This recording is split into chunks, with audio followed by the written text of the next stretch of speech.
sitting down with a fresh guest each week. Someone who shares the same kayak fishing passion that runs through our veins. We're talking kayak anglers, kayak companies, lure experts. Heck, anyone who's got a story to tell about landing the big ones from a kayak. We're setting our sights on becoming the #1 kayak fishing podcast in the world. You'll get a chuckle, a grin, and hey, maybe even a belly laugh. Because we believe in the power of humor. But above all, we're here to educate and inspire. So, whether you're a seasoned kayak angler or just dipping your toes into this exhilarating world, join us on the Kayak Fishing Obsessed podcast. It's time to reel in adventure, camaraderie, and the joy of the catch. Here's your host, Darren Wendell. Whoa, we got the split screen. We got I'm just gonna let him in. And I am not Darren Wendell, by the way. I am Seth Taylor. Darren Wendell is not here today. He is, I think, in the Bahamas. So he put me in charge of this episode. And because it's split screen, I was going to bring in Blake a little bit later, but we'll just go ahead and do this. Welcome to the Kayak Fishing Obsessed podcast.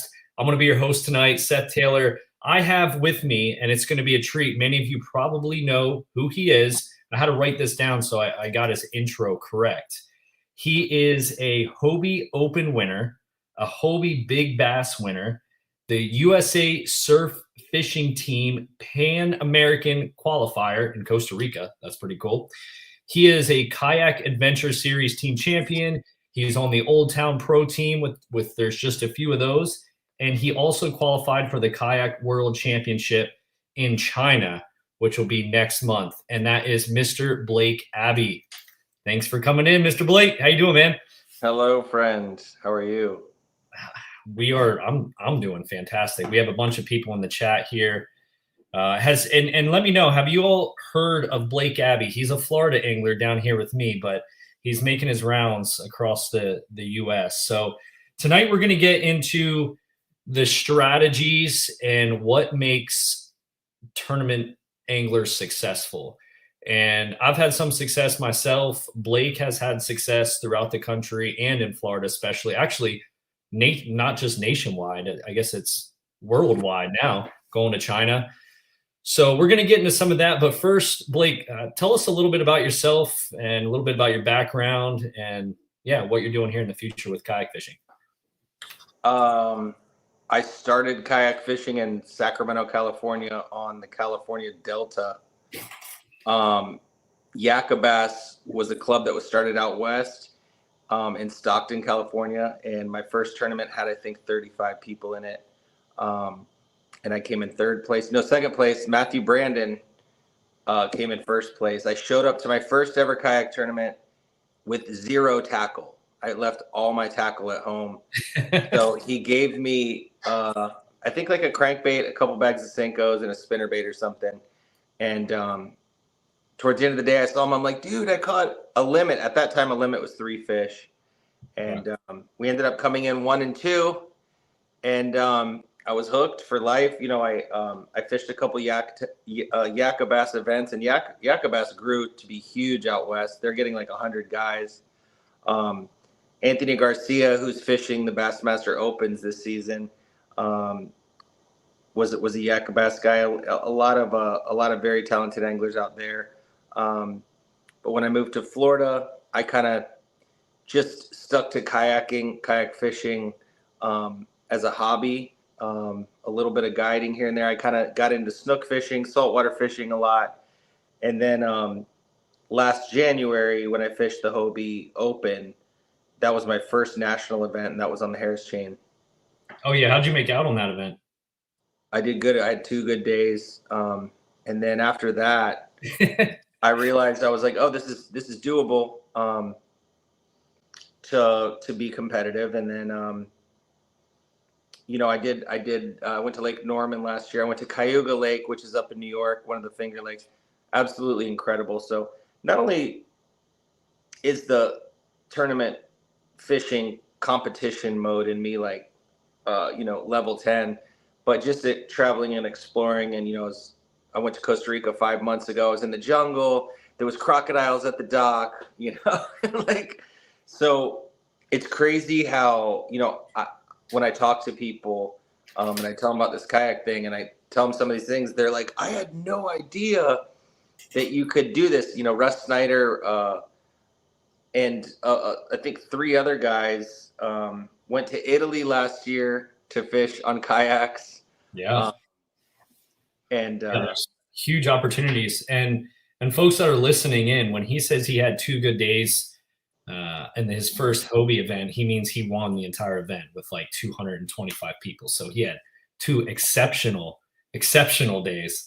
But yeah, the opportunities, and that's something we can get into a little bit later, the opportunities in fishing, which I'm just starting to, not fishing, kayak fishing, I'm just starting to learn a little bit about, and thanks to you as well. There's some big things out there. So when I did the introduction, I mentioned I'm going to look over here in my notes here, the Kayak World Championship. Yeah, China. Brian Nelly, who owns Push and Water Charters down in South Florida, he's been going, I think, for a decade, maybe 9 years. And there's 22 countries that come in and fish. It's like the China Open. It's like the U.S. Open for golf, but it's kayak fishing. So we're going to fly into Shanghai on the 17th of next month and spend 3 days kind of just playing tourist. And then there's a 6-hour practice period for this event that you're allowed to use live scope and Garmin and electronics. And then there's a 3-day tournament where you can't use anything. Yeah. And we're going to be fishing for topmouth, different species of fish. They're called sky gazers. I've been watching some YouTube videos. So they're kind of like ladyfish and snook. So for people who fish saltwater or inshore, and if you know what a ladyfish is, if you're familiar with that species, or a snook, they're predator fish. My friend Seth knows about fish with a jerk bait. I've seen a lot of videos of them freaking hitting repellents, like 20 pounders. So, there's a little bit of nerves, I think. For me personally, there's not, but I also like grab alligators. So I feel blessed and honored and privileged that, Brian asked me to go. And, I had an opportunity to go last year, and I was kind of like hesitant because I was going to Costa Rica and I had all these things going on. I have 2 kids, and I know Seth has 3 kids. So, I'm trying to like find that perfect balance of family time and chasing the dragon or the dream, so to speak, because I'm an addict and like I'm 100% sold out on kayak fishing. Like when I listened to this intro, I was like getting pumped up. I'm like, dude, that's me. Yeah, dude. Yeah. Well, that's awesome, man. Well, thank you for kind of giving your backstory there. And I know Darren typically runs these until the end. It might be an hour and a half, 2 hours.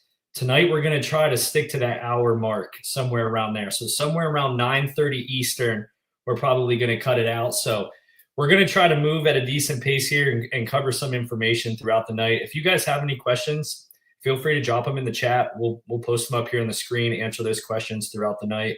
But we'll go ahead and get started. So we're going to, Blake, talk about the strategies that you use. I'll talk a little bit as well to be successful in tournaments, not only in Florida, throughout the country, these national events, some of the more local ones that might have like 50 anglers, and how it differs and what you use strategy-wise, bait-wise, practice-wise for these kayak tournaments. So let's start with the pre-tournament prep. So let's go into, let's say we're fishing a national event in a month or so. And I have one in Dale Hollow. You're not going to make that because you're going to be in China at that time. But what goes into it for you when you know you're going to a new body of water that you haven't fished before, as far as research goes, before you even get to that body of water? I always go to Google Earth first. I'm 41 years old, so I don't currently own any electronics on my kayak. I'm not against them. I would never speak out against them. I surround myself with people who use it. I don't do too much YouTube stuff because, like if you go on YouTube and you Google search a lake and it's like back in 1984, I caught like 40 pounds on this stretch. I'm like, dude, that stretch isn't even there anymore. Yeah, a lot changes. A lot changes, especially in Florida. Like, we have hurricanes. Like I did really well in a St. John's tournament one year, and I went back on the clock the next year to go fish it and look at it, and I'm like, the whole bank was different. Every tree was down. Like, it was almost like I was in a different lake. So, but for me, before I go into the tournament, super important things for me, and I mean, this is going to sound weird, but it's like rest. Like, if I go into a national tournament, like the TOC last year killed me. It was 3 days of tournament, and I was practicing like hard, and it was kind of rainy during practice and foggy in the morning. So I was like smashing into tree stumps and all these things. So finding water that looks like it's good for me on Google Earth and looking at boat launches is huge because, dude, the Kissimmee chain this year in Florida, I pulled open the map. I live in Florida. Okay, we live in Florida. Everybody who came to the Kissimmee chain, there's like 200 people that came this year, like a couple months ago. When you opened up the Tourney X app, there was like 50 red flags on launch sites for this tournament. So even if you live in Florida, like 25 of those launch sites, maybe 30 or 40, I've never been to. Yeah. I'm like, so even though I'm like local, I'm like overwhelmed. I was sending my wife screenshots like, babe, pick 3 of these. So narrowing down where you're going to launch is huge. It's huge. So like if you have 4 days of practice, I was talking to Seth about this the other day. It's like he was talking to his wife who just recently did her first tournament, and Seth this season, it's like, he's like, I was telling her, he was like, I was telling her I would have been off this lake by 9 a.m. and on to another launch had I not had my 3 children and wife with me, because we're psychopaths. Took our kids to the Gambler Series tournament last week. I should have had some pictures ready for that. Yeah, Blake and I both fished a tournament this past weekend, and I brought my wife, and she came in a separate kayak, and my 3 kids I tethered behind me with a rope and another kayak, and Blake brought his daughter, and he ended up getting third or fourth with her on the back. Yeah. And, but I strategically launched at a place where I knew that we'd be safe, out of the way of boat traffic. So if you're a new kayaker to new to tournament fishing and you're pre-fishing, find somewhere where you can feel safe and comfortable.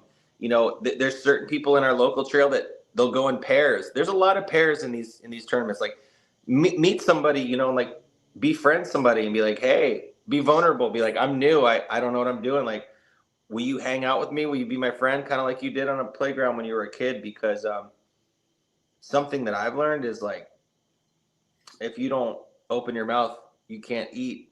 And I constantly reach out to people, and I'm like, mostly people that do stuff that I don't do, I pick their brain. I'm like, I was talking to Seth today. I'm like, asking him a couple things about the style of fishing that he does. And for the most part, I think 80% of the people in the tournament fishing, even the highest level people, are nice and helpful. I don't think people are gonna like pin drop you. I might, but yeah, there you go. That's an open invitation, everyone. Ask Blake for the pins. Yeah, I mean, there's so many different applications of fishing a tournament and like preparing. Like, read the rules. Big thing. I bet any tournament director that stumbles on this podcast is gonna love this. Like, read the rules. Read the rules. If you enter a tournament and you pay $65 or $265, read the rules. Like, Wendell, cut this clip out. Read the rules of the tournament that you're in. And especially those national ones with the no information periods. Yeah, read the rules. Yeah.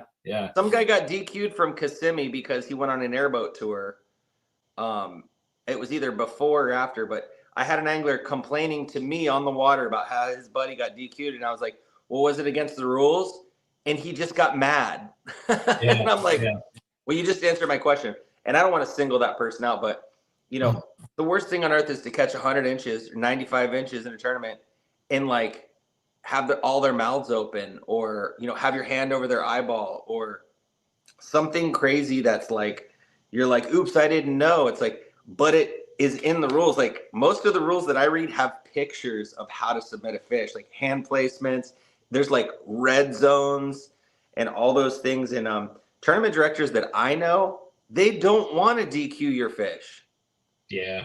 Trust me, they feel bad. It causes more problems too, man. Yeah. Do you think they're like on the other side of the screen, like, "Ooh, I'm gonna get this guy"? No, they want your fish to be legal. You caught it. You caught it.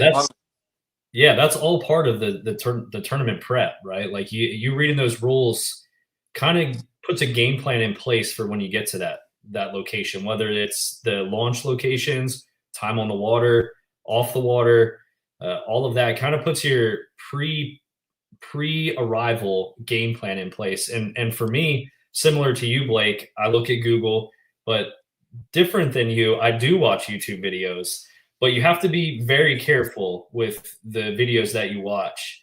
So like for me personally, I'll watch Bassmaster and MLF previous events on that body of water, similar times of year. So for Dale Hollow, there was an MLF event there last year in April, a few weeks before the Dale Hollow event coming this year. And not that I go to their exact locations or anything like that, but it kind of keys me into what the fish were doing during that phase of the year. Now, I don't know what the historical temperatures are. That's another thing. I look at the weather, when we're coming up to an event, what the weather's going to be like, what the wind's going to be like. I know a lot of the folks that are probably going to listen to this were at the Bassmaster Championship down in Texas, and the winds, I think it messed up just about everyone's game plan, their original one. So there's like plan B, plan C, plan D that you got to go through. So I do look at the YouTube videos, but you kind of have to balance them a little bit, because if you look at a local guy's video, he just goes in there and rips them in a different time of year in the pads or super shallow. Like you have to kind of pay attention to that time of year, the water temperature, and those variables that are included in that. Do you watch any of those things, or you just let it go, Blake? Well, I don't have to watch YouTube videos of the MLF and the Bassmaster people, because I talk to so many people. They tell me, they're like, "Oh, so-and-so won the MLF out of this launch in this area in 2017. Because every tournament I've ever done, there's somebody around that knows all of that information. I'm not against it. I just don't have the attention span. I wouldn't watch this podcast. Trust me. But I mean, I'm a very talkative person, and I can have a conversation with somebody in the checkout line at Walmart for like an hour. I like talking to real people, and in the national events, you're allowed to talk to competitors, and usually, like Seth, if you have personal information where you find fish, that's your information. But most people aren't hesitant to share like information that they found online. They're like, "Dude, so and so won MLF here last year out of in Stumpy Creek or something like on Lake Norman," and I'm like, "Okay, cool, I'll go check that out." But I usually just for me personally, it's so important that I find where to launch. So when I talk to people that are in the competition, I'm usually asking, I'm like, "Dude, did that area suck?" Because like eliminating water is so powerful for me. Like me and Seth, 100%, yep. We did the Ocala-Palooza. He went to the Marsh, which was up in Griffin, and we went to another lake in Ocala, and we were like, okay, like this area sucked, and there's not enough here. Like I think finding out where not to fish. Well, wait, we'll get into that. We'll get into the actual practice segment, which is you're leading right into that. So we'll just knock it out. So we get on site, Blake. We did all our pre-practice. You talked to all the folks from all over the country prior to the no information phase, and you found a launch that you think is going to be juicy. You're there. So now we're on site. It's day one of practice. You kind of have areas, am I right, that you have a couple locations that you want to check out? How many locations do you have? I think let's say you have 2 practice days. Yeah. How many launches, how many locations are we looking at? Like 2 to 3 to 4. Yeah, right. A half day because usually I'll find something in 2 launches. I don't when I went to Cayuga, like there's bass everywhere. Like The first day I went to Kayak, I launched on one side of the lake and I caught like a bluegill or some like panfish in 4 hours. The second day I went all the way across the lake to a new launch, and I had like 19-inch bass in my hand in the first 20 minutes. So I'm like, oh, okay, this is it for me. Yeah, you know, like you don't leave fish to find fish. So I think if you have like, okay, Bennett Nall is a kid that I really like, and I follow him on Instagram and Facebook, and I'm a little chummy with him on text, but he had nothing at practice at Lake Fork, nothing. He's like, dude, worst practice of my life. I have nothing. He had nothing the whole tournament until like 5 o'clock or 4 o'clock or something. And he's like, oh, I just caught 100 inches in like 20 minutes. I'm like, of course you did. Brandon. And came in third.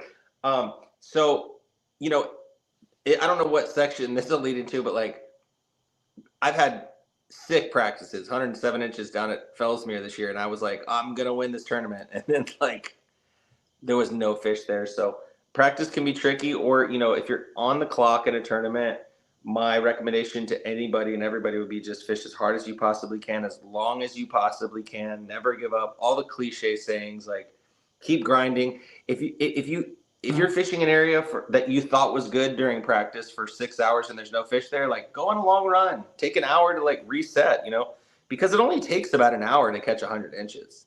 So what are you throwing in practice? How do you cover water? So you get in, you're at your first spot, you didn't get anything.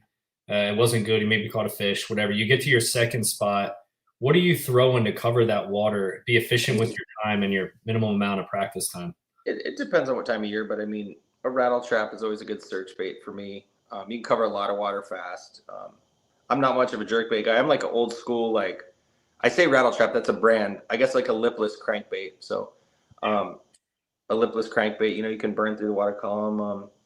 You know, if it's really cold, I fish a Cinco all the time, but I fish it fast when I'm practicing, like looking like I'm target casting. So I don't like cast my Cinco out and like hop it back in or reel it back in. I'm like, you're not going to dead they don't stick bite it with it. I'm like, there should be a fish there, and I put it there. And if they don't bite it, I'm reeling it in. I'm like, there should be a fish there. I put it there, and I'm reeling it. Like my cast is over within 5 seconds.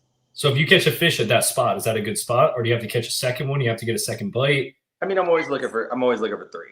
I don't, you know, I'm always looking for 3 bites. 3 bites is for me, that's my formula. I don't like 1.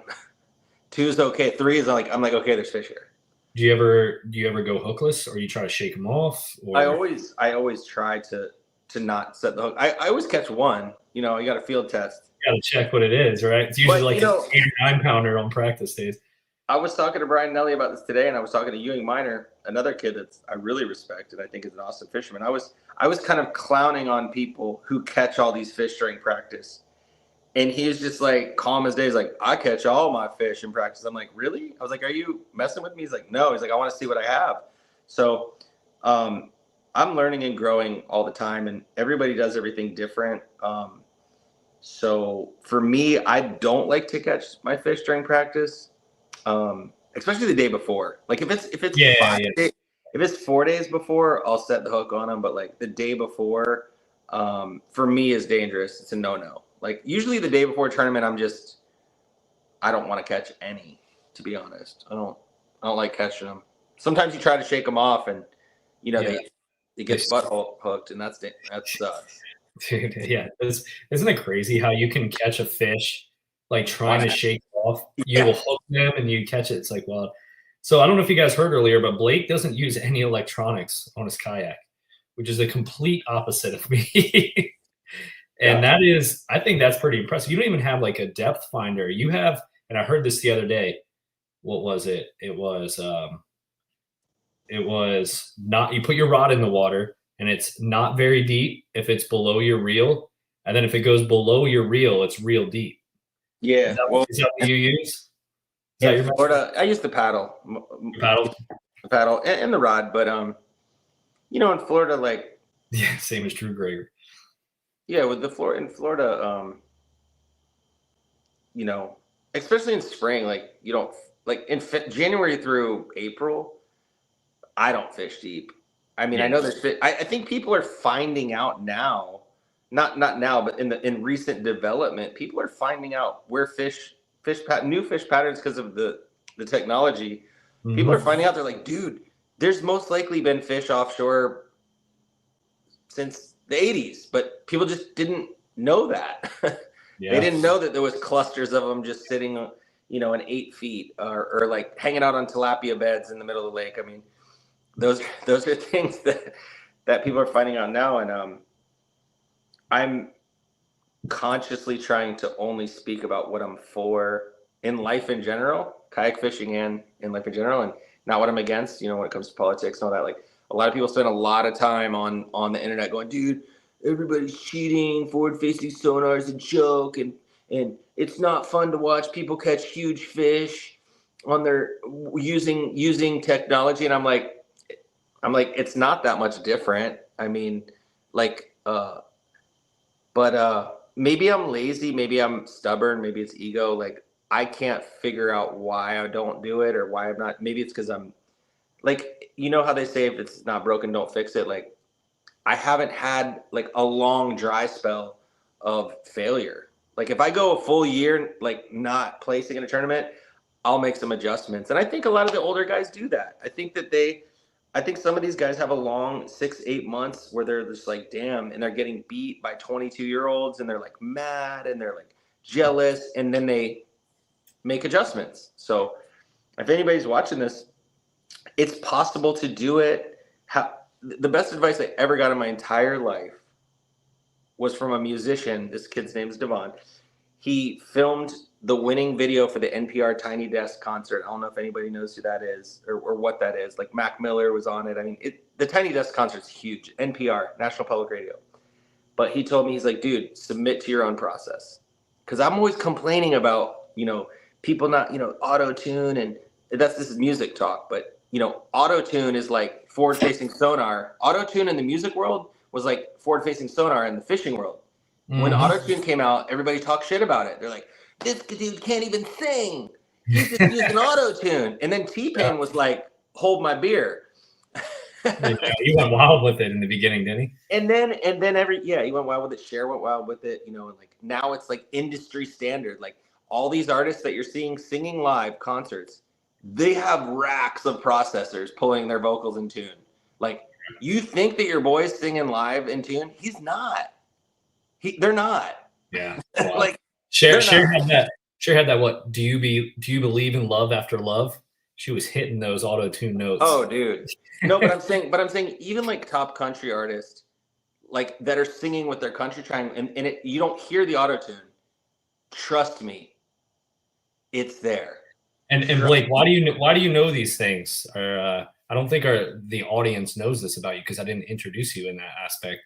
But you also sing, are in a band, play. My wife sings, and that's really what took me out to California. Honestly, was the band thing, and I love music. Everybody loves music, and I think music's just like kayaking. I think everybody has their own brand of kayak that they love. Everybody has their own brand of lures that they love, and sometimes you meet people that are like, dude, I like Hobies, you like Hobies, I like jerkbaits, you like jerkbaits, let's be friends.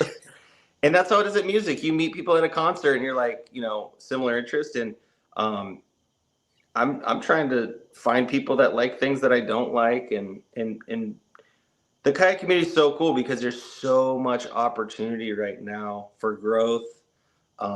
There's so much cool stuff that's coming out. ICAST every year. There's so many, lures like Wyatt Hammond, who's cool as hell, cool ass dude. So glad he just won the freaking Bassmaster Championship. Yep. Hand tied his own jigs and won that entire tournament, the biggest kayak tournament that exists right now. He won with jigs that he made. I mean, cool. It's really cool. When we roll into baits there, I mean, that's amazing. I used to tie my own jigs. Then I stopped jig fishing, so I just have like 500 jigs sitting around. We got to get back into it. Yeah, I had my wife tying them too. We have videos of us in an airport like 10 years ago tying jigs, waiting on a plane. Yeah, those were good times. So let's get into the tournament event day. We're out there, we're fishing the event. How many rods are you bringing with? What's your tackle box look like? Are you one of those guys that takes a ton of gear, or are you more simplistic and you typically know what you're going to be throwing? Well, what do you typically bring? And do it for beginners and for folks that have fished a bunch. Give a little bit of both advice if you can. I think we accidentally talked about this earlier, and the Harris chain. Okay, the Hobie Kayak Bass Open Series.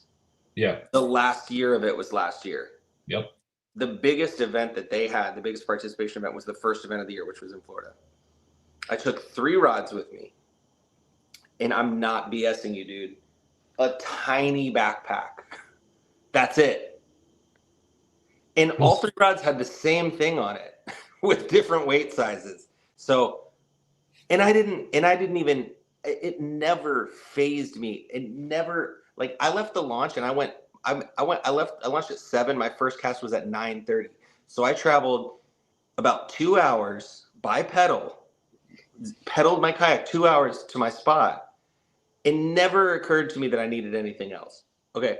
That was a very, because you were dialed in. You were like super dialed in. Yeah, dude. If you go out and practice and you're like, okay, like this is all I need, just take that. But if you take 20 rods, just make sure you're gonna like have a reason to. I think if you throw a chatterbait for like 8 hours in practice and get 0 bites on it, like it might not be necessary to have on your kayak.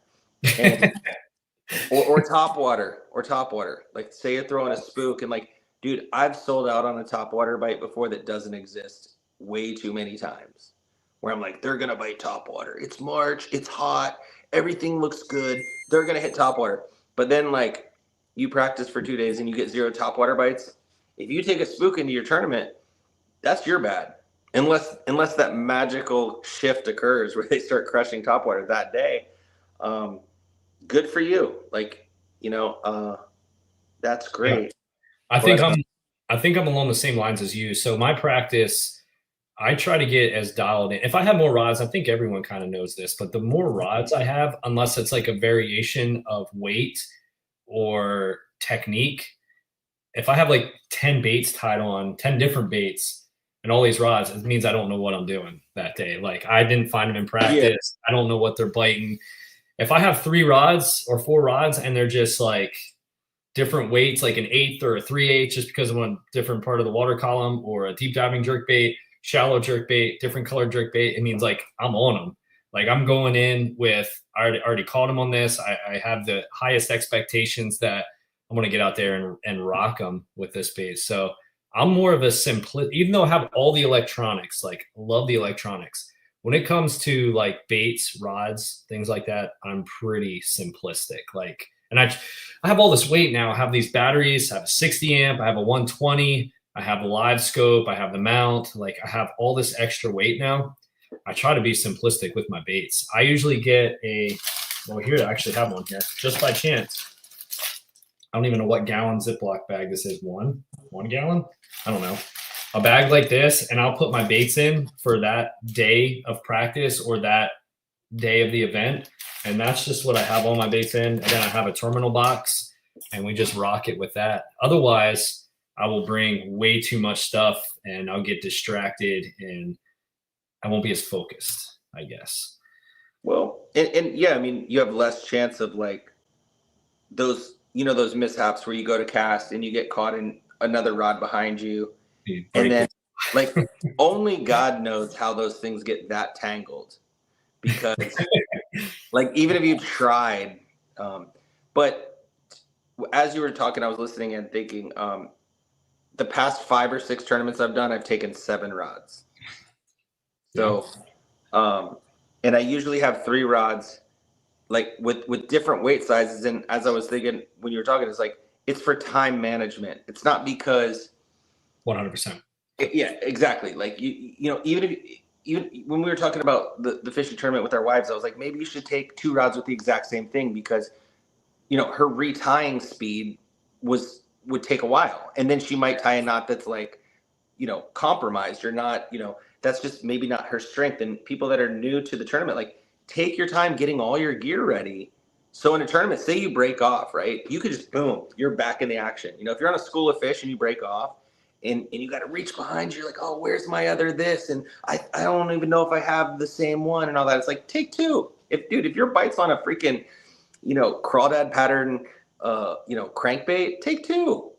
Go out with two. Maybe Just go out with one. Don't use swivels. Just don't use swivels. They mess with the action. Don't do it. Don't. You use swivels, Blake? No, God. I was about to say. No. Don't use swivels. Dude, I don't use swivels. And I was just you were leading me into my next point, which is don't wear Bass Pro Shop hats unless you fish. Oh, yeah. You sent me a message the other day saying, what's up with all the people that don't fish that wear Bass Pro hats? Dude, I don't know if it's because they're $6 or because they look cool. I don't know, but like I've just noticed like the amount of people that wear Bass Pro Shop hats, and I'm the guy that walks up to them like, "Hey, what's up, man? You fish?" And they're like, "No, get away from me." Why would you say that? You really do ask them that? Oh yes, I'm like, dude. I was like, "Do you know any good spots around here?"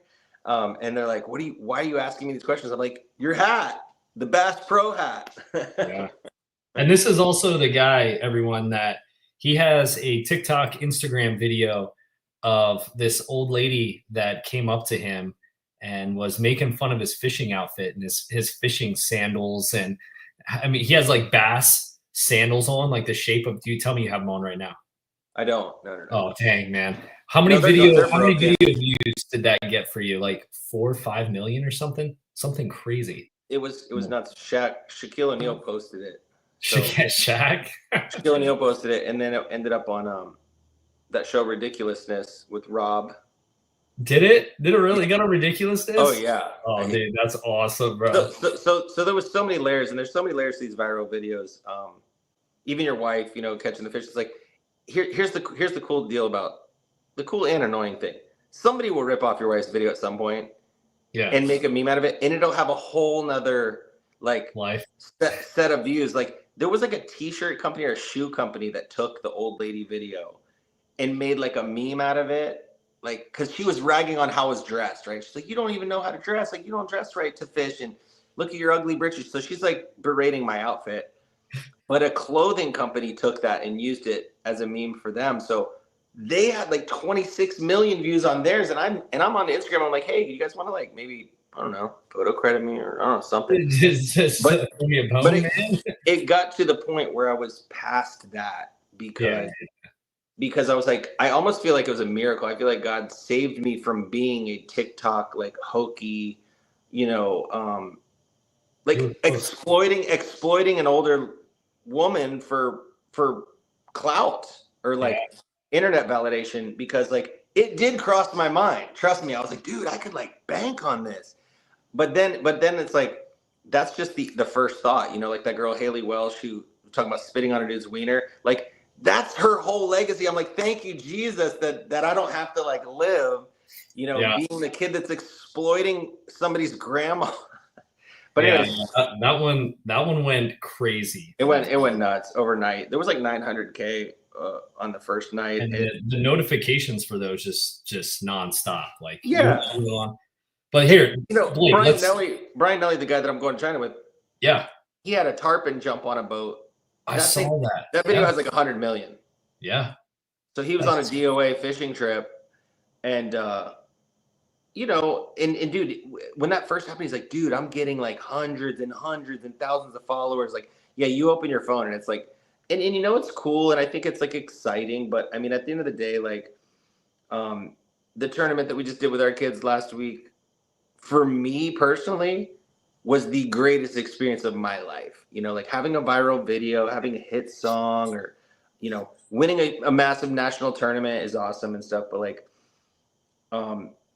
there's a lot of dudes in this kayak tournament scene, even on the highest level, that are like genuinely friends with each other and good people. Yep. You know, Garen Butler's the kid that I met that like, I said, hey, check out this creek. Or something. I gave him like I threw him a bone to go check out something when he was practicing or something. And he's like, dude, I caught my PB during this practice period. And like, I was on the phone with my mom and it was like this magical moment. It was like this core memory for the rest of my life. And I was like, dude, that's awesome. I was like, I've never caught a fish that big in there ever. Aaron Butler's a good dude. I got him on the Clutch Baby Boss like glide baits for everyone. That's money if you guys need a glide bait, the Clutch Baby Boss. And he went down there to Texas and he bought me one and he sent it to me and he's like, hey, which one do you want? I'm like, dude, you don't have to get me a Baby Boss. He's like, no, like you turned them on to me. So like one of these is yours. I'm like, man, like this dude, I mean, we ran into each other one time last year in Florida and we've had a really good relationship ever since. So yeah, he's a good dude. But let's hop back into Blake tournament day. So we're out there, we're fishing, and we practice in. We know where fish are. We go. We're not catching fish. Do you move a lot, or do you like to stay in that area and try to get up, or do you just move to a different spot? What do you typically do? I like to move a lot. Like, so if I go to like my A spot and they're not there and they're not biting, I'll move a lot, but I'll always go back there. Like 3 hours later or 4 hours later, you know, I mean, if you have an A spot and it's not firing in the morning, it's never going to hurt you to circle back at 1 o'clock or 2 o'clock, or, you know, just a Hail Mary end of the day. But I love moving and grooving. If I'm not catching anything, just to answer your question so I don't get sidetracked, if I'm not catching anything, I'm not fishing there. So, dude, How long does that take? 20 minutes. 20? You only give it 20 minutes? 20 minutes, dog. If I'm not getting a bite in 20 minutes, I'm out. Yeah. That's my style.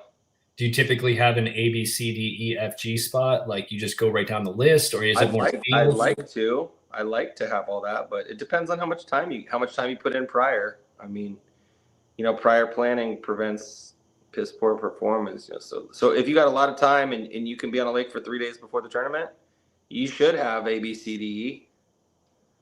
Unless you just got like a couple A spots.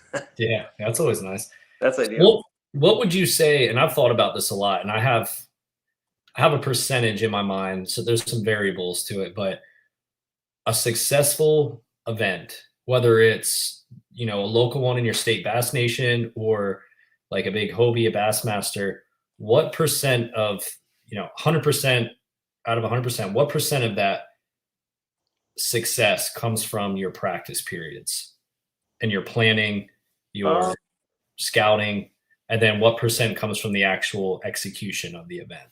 Maybe like 70-30. I don't know. 70-30. I mean, you have to fish clean to win.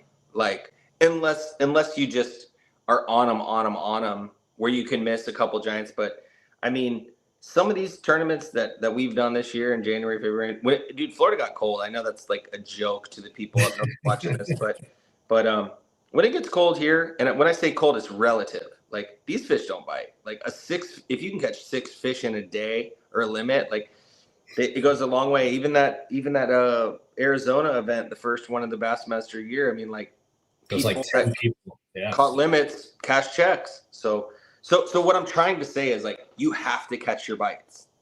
You can't get 4 bites or 5 bites and miss 3 of them. You're doomed. You know, like if you get 5 bites and you catch all 5 fish and they're all like 20 inches, like, you're good. So preparation, when I say practicing, like, you know, practicing and preparation are both hand in hand. But as far as like locating fish is obviously key. I mean, it's nice to go into an event where you're like, dude, I'm on them. That's the first question I ask anybody, like in person. Like if I go out to dinner with somebody, I'm like, you on them? And you can tell by the way. Yeah. Like, I caught a couple. Like, I'm like, I got them. Are you on them? And some people are like, yeah, I'm on them. And then, you know, dude, I was talking to Wyatt going to the basketball. Like, you on him? He's like, oh, cool, look at 10 in practice. I'm like, you're on them, dog. Yeah. Well, I was gonna say the percentages for me, I was at 75. Like 75. Practice is everything. Yeah. Like 75% practice, 25% execution or day of. It might be a little bit lower, so it's probably closer to 65 or 70, like you said. But the practice is just crucial, because if you can find them in practice, you make your time on the water so much more efficient. Confidence. Your confidence. You go right to where fish are. You know there's solid fish. You don't have to go explore, or you don't have to cast up in 2 feet of water because you know they're not really up there. You don't have to go hit that point because you've already hit it in practice. It's like you can hit your spots. You go to A, you go to B, you go to C, you go to D. And I always catch myself like in between spots, I'm like, oh man, that looks good. And then I'll start like throwing a couple casts, not catch anything. And then 15, 20 minutes goes by of me just wasting time. I'm like, I just got to get to my spot. Like, what am I doing? Practice here. So for me, like, I think my success on the water has been primarily due to good practices, like finding fish. And I split it up like you do a little bit. For if I have 2 days of practice, I try to hit 4 spots. And the 4 spots, I might go in for like a half a day and trailer out, even though I'll put it in my truck, whatever, go to a different ramp, hit a different section of the lake, and have 4 locations in 2 days. What I don't like to do is hit one location on day one, and then just, if I'm not catching them, just keep going further. Like from that same, like I like to just get away from that entire spot entirely and try a different section of the lake, a different pattern, something like that. So I think practice has been like the biggest thing for my success, and the cheat box as well for everyone out there listening. And Seth, just to like elaborate on what you're saying, eliminating, like you said it by not saying it. Like you're like, if you pull up and fish for 15 minutes on an area that you fished in practice twice and got 0 bites, and then you go there in a tournament and get 0 bites, like you're like, why did I just need to get to my spot. Yeah, it adds up. Those little things. That's the point of practicing, though. So you're like, okay, like this is dead water. This is good water. I go past the dead water to the good water. Like we don't stop and fish the dead water on the clock. Yeah. Seth just grabs him by the tongue. That's in reference to. Oh yeah. The Colin B. Basson posting this. Seth just grabs him by the tongue. That's what my wife called that 9-pounder, and I was so excited, I didn't know what to say. So I told her to grab it by the tongue when she was landing it. But what I meant was grab it like near the tongue, not like grab the tongue. Grab it near the tongue, by, like next to. That's not really what I meant. The thing is, it makes it so authentic though when you're running a camera and you're excited for your wife and you're like, grab it by the tongue, because like, dude, when I get excited, I say off the wall shit. Yeah. Or I say something, like I'll watch my video. I'm like, what was I saying? Yeah. The other big one she caught was like 7 pounds, and I told her to stick a finger in it, like stick her thumb in it. I was like, man, I don't know what I'm saying on these. So anyway, all right. So in an event, we typically try to do the best we can, obviously, but sometimes it doesn't work out.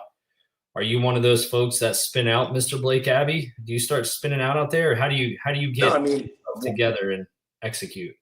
One time in November of last year, I spun out, and then I just learned. I was like, okay, like since then I haven't. But no, one time in my entire career, I say that loosely, have I spun out in a bass tournament where I just was unable to fish, and I just like lost control of my emotions like a 5-year-old.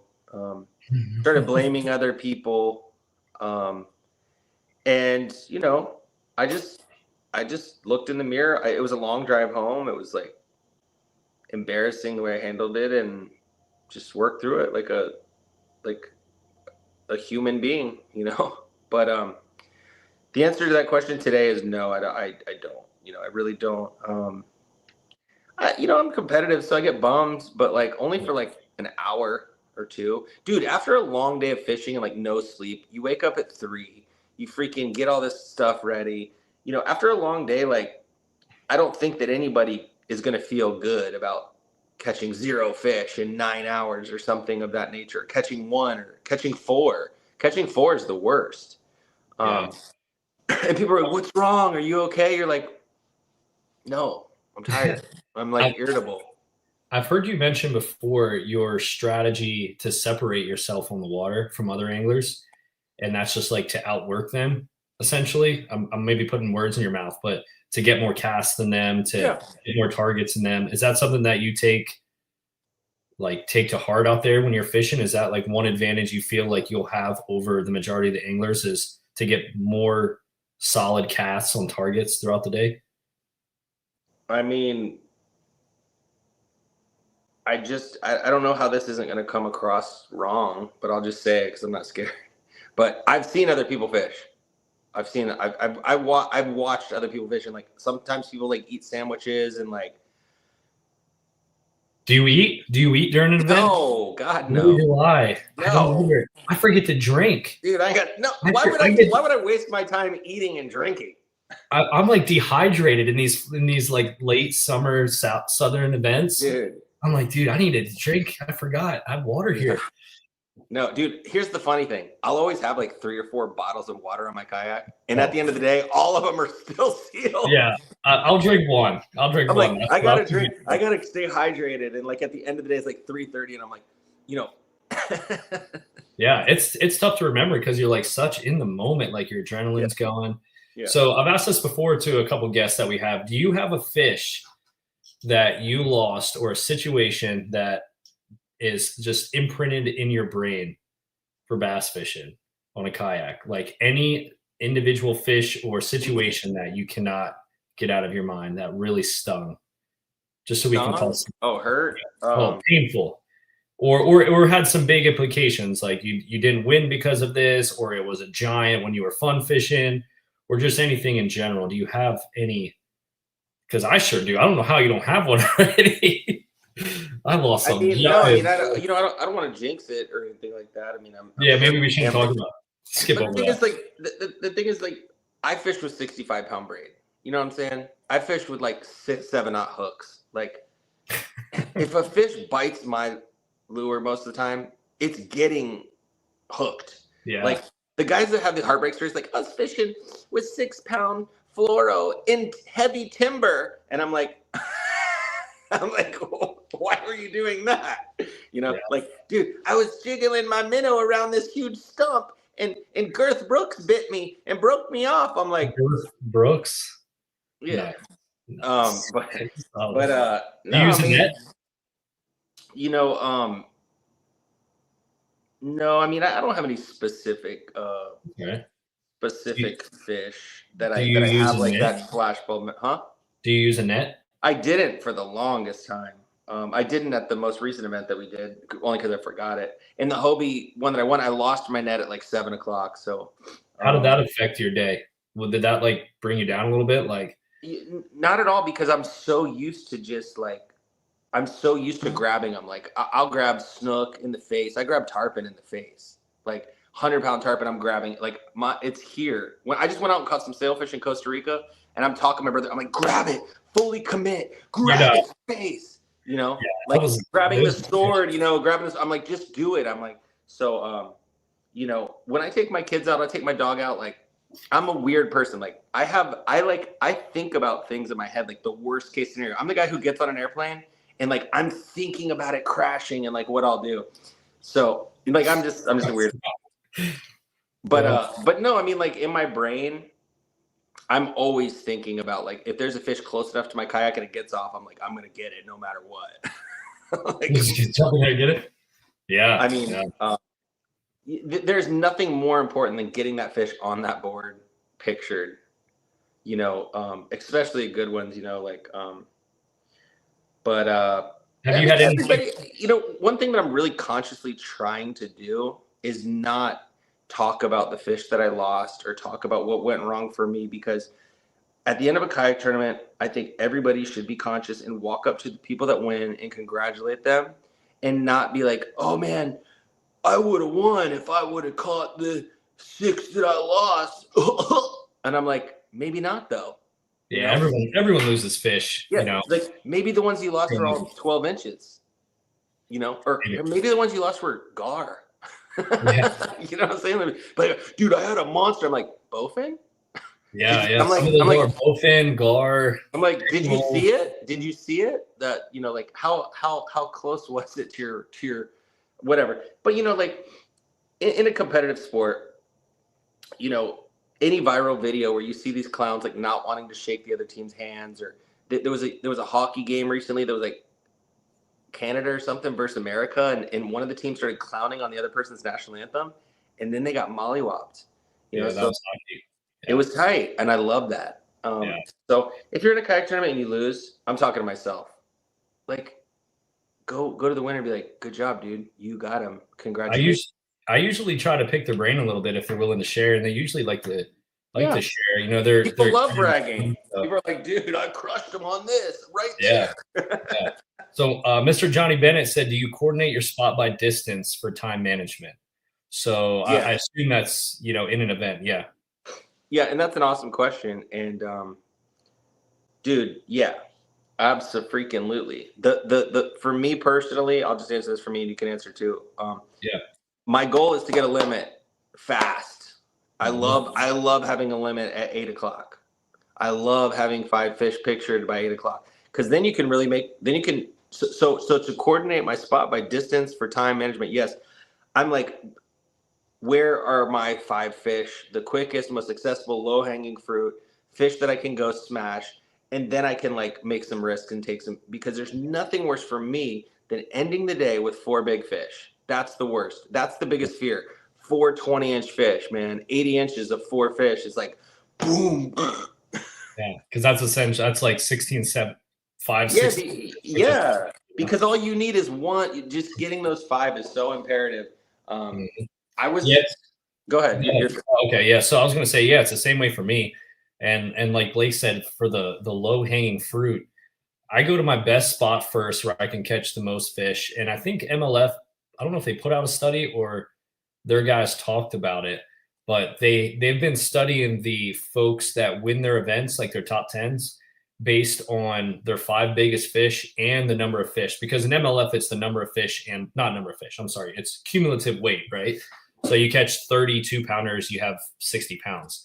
But they also showed that the guys that won those events, like the top 5, top 10, those also had the biggest bags if you did their top 5 fish, which I kind of had, you know, I never really thought of it that way, but that's the way I kind of feel in kayak fishing also, is that, yeah, it's, and like Lake Fork might be a different story. I mean, you got to catch giants down there, but the more fish you're catching, you're probably going to have, unless you're just super shallow throwing tiny baits, you're probably going to have a bigger bag overall, or it's going to be higher up there than the rest of the competitors. And if you look on like Tourney X during an event, you'll see a lot of times the folks near the top, they'll have 5+2, 5+5, 5+6. These are all these calls that these folks have had throughout the day. So you just increase your chances by catching more fish. You never know when that bigger one's going to get a bite. Now, if you're catching all 12 inchers and you're in super shallow water or something, you know, something's off, then maybe we need to change it up a little bit. But yeah, I'm the same way. I go to my best spot first, and then I'll, based on, well, yeah, how do I want to say this? I guess if I have an area that's like a B spot and a C spot and a D spot that are all relatively close, and my best spot is an hour away, I might hit those 3 first, because it's all relatively close, increase my chances. And then once I get a nice limit and everything and hit all those, and then I'll hit my number 1 spot a little bit later. Yeah. But I try to be as efficient with my time as possible. Yeah, those are game day decisions too, Johnny, too, because, you know, Jordan Westerman won the Cayuga event, and I was talking to him after we went and had ice cream. Really good place. He was like, he had like 9 spots. He had like 9 bed fish. And he said there was somebody working on every single fish. So his time, he said his first hour, he went on a run trying to find a fish to work on, and they were all taken. So like, you know, but he won the event. He went in behind everybody and made him bite, made him snap. There's so many variables to tournament fishing. And like, for me, I learned so much every tournament. Like my biggest failures in tournaments, like I really think should be highlighted. Like if you go to a tournament, you feel like a failure, like use it as a lesson, because like, chain event, I thought I had this creek to myself, and before I even started, there was a boat behind me, you know, threatening me, and there was like other kayakers coming in. So like now I learned, I'm like, I have to have like plan A and then another plan A, like in an immediate, like abort, you know, like if you're gonna abort, like if you're in a freaking $300 tournament that you really want to win, that's local, like you gotta like, that was the first time in the history that I've ever done a kayak tournament. I don't know if this is talked about on your agenda, but like I relaunched my kayak. So I usually commit to a lake, but in this specific event, I was so frustrated, and I was like, okay, this is not working. I took my kayak, I put it on top of my Kia Soul, heavy ass kayak. And car topped it and went to another lake. And the second I got to the other lake, I was like 11 minutes on the water. I caught a freaking like 6-pounder, 22.5-inch toad. And I was like, thank God, like I made the right decision. I mean, it doesn't always work out like that, but yeah. That's another thing, Blake, when you were talking about other boats pulling in kayaks, one thing that I've been doing, and I think it was kind of subconscious, but I have in the last year have been really focusing on like, because it's not you against it is you against the competitors, but it's you and the fish. So I put my hood up, and for the folks that are listening on podcasts can't see this, I put my hood up and like put it like blinders to my eyes and just focus like on what I'm fishing and literally have no idea what's going on around me unless there's like airboats flying through or something like that. But like there might be, and it happened just recently in a Panasofsky event that we fished down here. I had a guy I didn't even know was like 20 yards, and I was kind of like drifting into him. I had no idea because I had blinders up, and I'm just like focusing on catching the fish in front of me. And I think some people can get spun out on people being on their fish, which does stink because you put the work in, you found those fish. And I know like if you're fishing Bassmaster Opens and boats, that is a huge problem with those massive fields of like 200 and however many anglers and stuff. But also if you're seeing other people catching fish, I think that can impact people as well. So I put my blinders up and I just focus, and I've considered putting AirPods in, but I also want to hear like if a boat's going to come run me over. So someone just asked a question here, and we're at 9:30. So we're at an hour. So we're going to, as Darren would say, land this plane pretty soon. So Southwest Indiana Outdoors said, just fished my first tournament of the year and skunked. Halfway in, I almost moved lakes and wish I would have done it. Yeah. And I would ask, did you happen to practice? I know a lot of folks, including myself and you, Blake, it is tough to get practice in because, especially for local events, because we're working, man. Like we got families, we're working. It's tough to get out there prior to it. But you know, just to respond to you, if you're still watching, you know, that's exactly what I was saying. That's so awesome that you had that experience, and now today you're like, I should have done this. Now you're open to the idea of doing that. So like now you're like, dude, my first tournament, I stayed on this body of water and caught 0 fish. Now next tournament at noon, you're gonna be like, dude, I'm out of here. Or 11 o'clock, you're like, I'm not doing that again. Yeah. I'm not staying on this dead water for 8 hours. And you know, if you do have the time, go check out another lake during practice. That way, if you start on Lake A, you can be like, in your brain, you're like, okay, I know how far this Lake B is. You know the distance. It's 15 miles. I know what the launch is like, you know, because it's so freaking important to know like how fast. I always put a clock on when I'm launching my kayak. I'm like, how long is it going to take me to get in the water, out of the water, all the variables of like time. So from me pulling out my kayak to getting the next one and making that cast, what's that length? 45 minutes. Okay, that's doable. It's 11 o'clock. I could be casting by noon on this other lake. Then I have 3 hours to catch a limit. Totally doable. Now, if it's 2:45 and you think about switching lakes, don't. Yeah, just try to find out. Just commit. Just commit. You're like, I got 15 minutes left. But Blake, that's awesome though that you had that experience and you learned what not to do, because you know, learning what not to do and eliminating water go hand in hand, and learning how to like be a gracious loser and not give up. I mean, dude, there's a lot of people I talk to that are like, I've never won an event. It's like my dream to win an event on any level, and I'm just like, I'm like, dude, keep doing it, keep grinding, keep putting your head down, like, you know. Yeah, the more events that you fail at, the more you'll learn. You really do. Like, as long as you take lessons from them. I have a notebook. I don't have it with me, but every tournament that I fish, I follow up and debrief myself from that event. I put the weather conditions, the practice days, the date, the location. I'll put what I use for bait, where I practice. I'll put GPS coordinates in there, all that good stuff. So it allows me, especially in the state of Florida, but nationally as well, it allows me to go back in that book in the following years and look, if I go to that same lake or a lake in the same region, I can see what I did, how I failed. And I also have a little section there is what I would do differently, which is, you know, that one's hard to swallow. Like, you know, those are the mistakes that you made in your head throughout that event that you could change. But Blake, let's leave him with some juice here.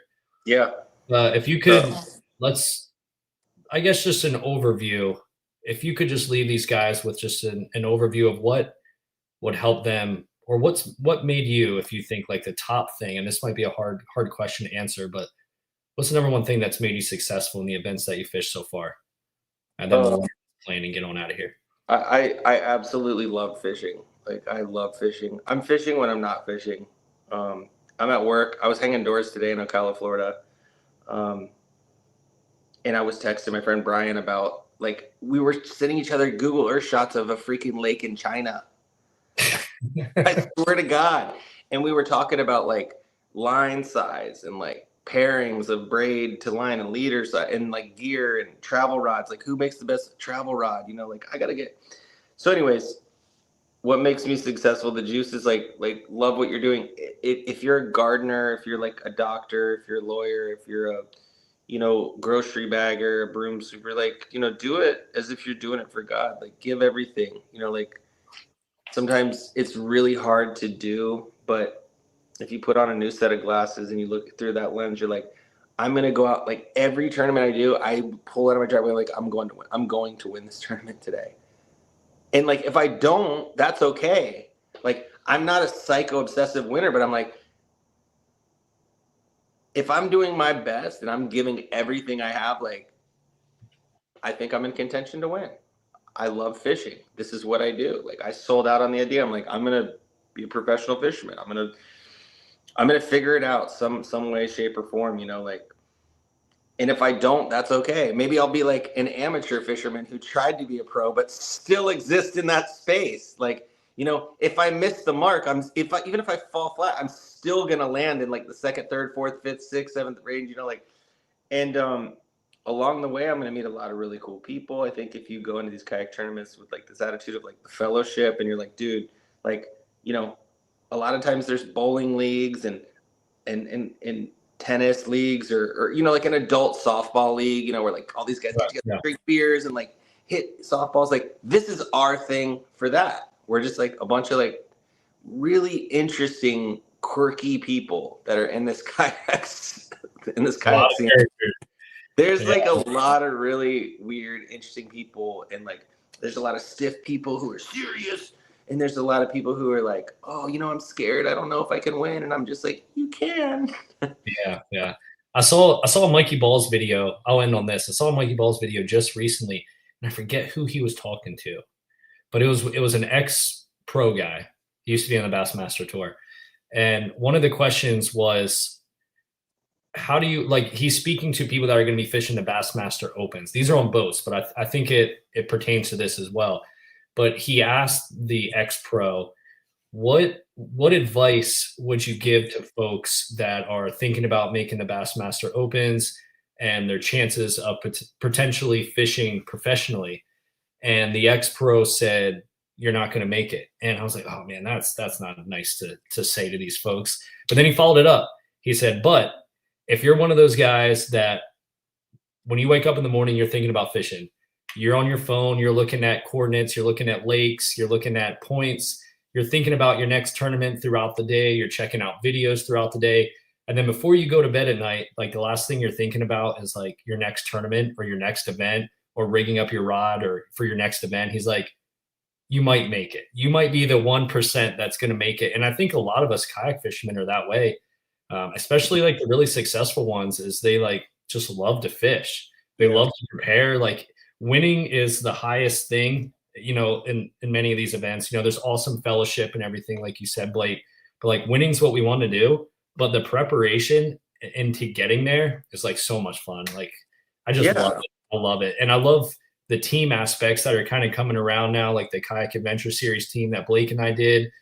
There's the team kayak series is the other one. Russ Snyder and Jordan Westerman just won the Kayak Adventure Series, the second one in Paris, Texas. It was a one-day shootout. Yeah, and it's so cool. Like, there was the knucklehead as well, which I did with Darren, and that's how I met Darren, actually. Like, you get to be with these like-minded individuals, and you can share information, and it's cool. It's really cool. So if you're thinking about fishing all the time, you got a chance to be successful. Just got to keep growing and keep learning. And I think it's going to get so big, and there's so much new stuff coming out exclusively for kayaks. Old Town just launched a bunch of new products. The EPDL, it's like an electric bike on a kayak, and all these things. One experience that I had very recently, just to kind of like take everything you said, 'cause I love that you brought that up, because I haven't seen that interview, but I think that's true. Like, I filmed recently, like, the woods. I was in my kayak and I was just kind of cruising on one, and I was filming the woods, and then like I was watching it in my bed, and I'm like, this is so sick. I was like, I was like, man, like, if I can make this a job, like, it's not just about catching fish. It's about like living a badass, fruitful life, like out in the wilderness, like in these areas, dude, that like nobody goes, like we get to be on kayaks and like go down these roads that nobody gets to go in boats. I mean, like, it's special. Like, I bet you everybody who's in a kayak has been to a place where they're like, this is special. Yeah. Yeah. Where you get like the goosebumps, and this owl like flies in front of your face, or like, you just stand up on your kayak in a foot of water and see a school of like 15 bass swim under you. You're like, oh, you're like, wow. It's absolutely mind blowing. And I think the more that all of us as anglers highlight that, I think it's going to put a really positive, and it's going to help it grow. It's going to help it grow because, we're not bass boat guys, we're not pumping gas into our vessels, and we're, and I think we're all pretty cool with each other, like, I haven't seen anybody fighting. I see some like big time assholes out there on their boats. I mean, I don't want to do this right now. I don't want to like talk. That's a whole different story. We'll have Darren talk about that next week. Darren, you can pick up where we left off. But Seth, man, thanks for reaching out to me, and back to work tomorrow, and good luck at Dale Hollow, buddy. I mean, like, it'd be so cool for you to recap this video and talk about your practice, and with the trophy on the desk. That'd be cool. Yeah, we're gonna go. I have to get a whole new spinning reel combo and all that good stuff. So I don't do a lot of spinning rods. So I'm gonna get. I mean, I have some, but I need to get a solid one. And it'll be cool. So Blake, where can everyone find you on social media? Where's the spot? I have an Instagram, and Facebook, but I don't have it on. I don't have the handle on there. But it's at Blake Abbey? Huh? What's the handle? It's Blake, Jayabbey. Blake J. Abbey. That's my real full name. Yeah, go check out some of his videos. I have like 4 or 5 million views. It's wild. The TikTok, old lady. TikTok, I got like 22,000 followers in a day. But it's all because the old lady video and stuff. And like, I love memes, dude. I'm freaking meme lord. Like, I love memes. But at the same time, like, that whole fishing video with the old lady, like, it was totally cool how that ended up, because we actually are friends. And I went to her 90th birthday. She has no kids, by the way. She has 0 kids, 0 grandkids. She's a 90-year-old lady. She's really an angel. It was just a God moment where we got to like be friends. And she thinks the video is crazy. Like, she has people coming up to her at the grocery stores and at the pharmacy, and they're like, "You're that old lady," because that video transcended fishing, like, in a very big way. Oh yeah. I mean, if Shaq's reposting it. Yeah, it went to another level. So that's cool. That's a cool thing that happened, but that's not, that's got nothing to do with the tournament scene. And the coolest thing that's happened to me recently was watching Wyatt Hammond win the Bassmaster over there, and I read his little recap today, and it was just really cool. Like, the stars will align for every single person watching this video that wants to be in the kayak tournament thing. It's like, put your head down, grind, believe in yourself, and keep putting yourself out there, like, and like Seth said, love fishing, go fish as much as you can, learn new techniques, and put yourself out there. The USA kayak fishing team, they have like qualifiers, the Bassmaster, if you fish 3 events, you can qualify for the state championship. Like, if your local club, Florida Kayak Bass Trail, which we have, if you fish 6 events, you can win this championship. I think, Seth, did you win the championship at FKBT last year? Sure did. But it was by it was by the consistency of him going to all the events and doing well. And, his most recent event, I think he blanked, and, it's. Hey, I didn't. Easy, man. There's a whole story behind it. I didn't upload any fish, so we're not going to get into that. So even the best have rough days. You know what I'm saying? Yeah. Well, hey, we'll close it out there. Thank you, everyone. We appreciate you. Don't worry. Darren will be back next week, I believe. No, he'll be back for sure. But I don't know who the guest is going to be next week. Will be a surprise. You can probably go on his page and take a look at it. But you can follow Blake on his Instagram, TikTok. You can follow me, Seth Taylor, Instagram, TikTok. And I appreciate you all, and have a good night.